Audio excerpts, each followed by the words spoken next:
That was a close one. I don't know what we narrowly have missed, but I think we missed something important there. That's right. I like the demonic ruins or the devil ruins. The runes? No, I mean runes. Like I'm talking about. No, like, runes. Like, runes. Like, I mispronounced. I apologize.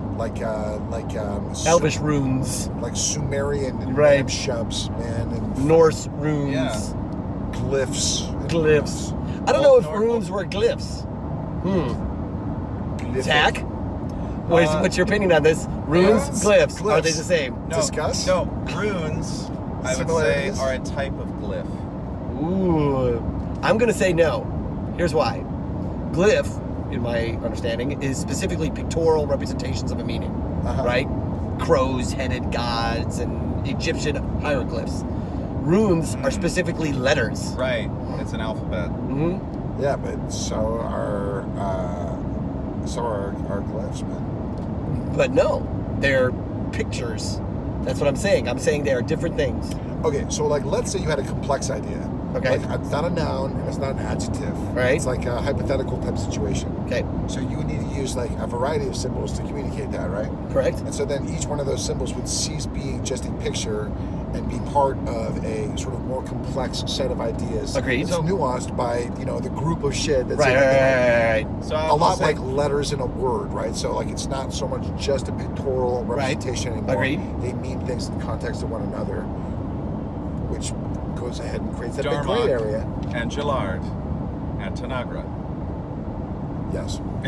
What did you say? Darmok. And Gillard at Tanagra. What is that? Tanagra. That's from a great Star Trek Next Generations episode. I see. Where Picard is brought down. I'm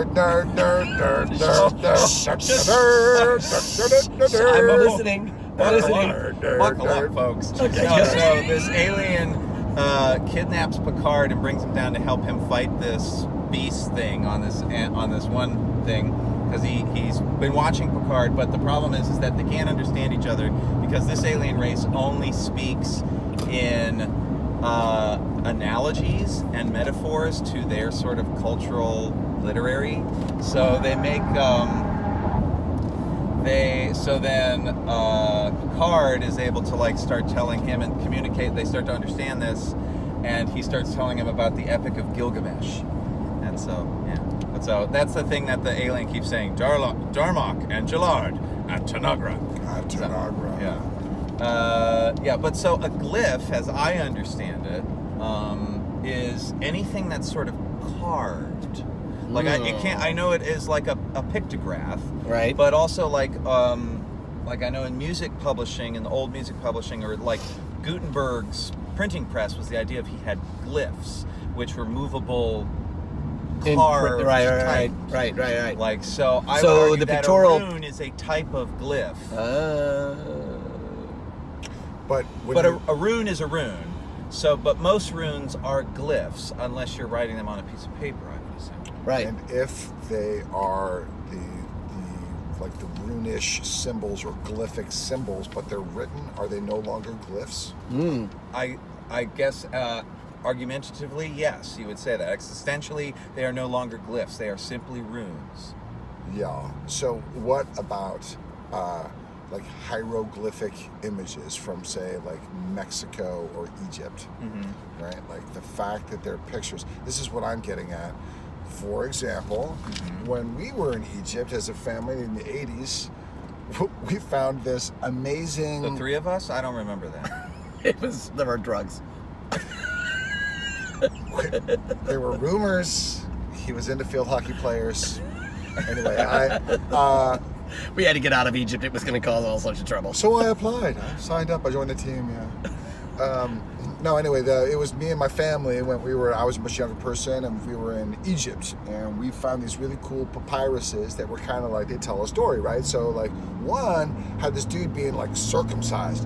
There was this like... How did you find that one? Right. We had to go through stacks and stacks and stacks and stacks, right? But like as we were going through all of these, again, this is the 80s, it was a different time.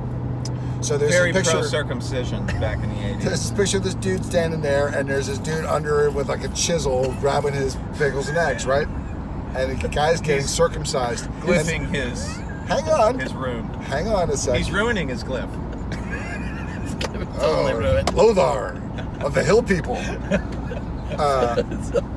Anyway, so underneath is 3 rivers, a snake, and an owl. Okay, so like I don't know what 3 rivers and a snake and an owl are, but I'm assuming that they have something to do with circumcision or getting your balls chopped off. I will never look at owls the same way again. That's what I'm saying, is that when you got 3 rivers, a snake, and an owl, You better meaning run. circumcision. You better run. Like, what is an image and what is a letter? At this point, Rune, Glyph, doesn't matter. Well, but okay. 3 rivers, yes, a I snake, acknowledge and that. an owl. But I'm going to turn that around on you. Okay. In that it is true in the context of what you just described that those images become like letters. But the problem with letters is that they cannot do the reverse. An A by itself doesn't look like anything else but an A, whereas a river by itself looks like a river. Right. So, well, the idea with What? a written language, with our language, a non-pictographic language, is that our pictographs, our runes or whatever, imply a sound. Right. They don't have an intrinsic meaning. Yes. Meaning. Excuse me. Whereas the image of a river looks like a river. Right. Although you can put it together with bacon and owls and say Oddly, a picture of 3 rivers and 3 strips of bacon look kinda very the similar. same. They do, indeed.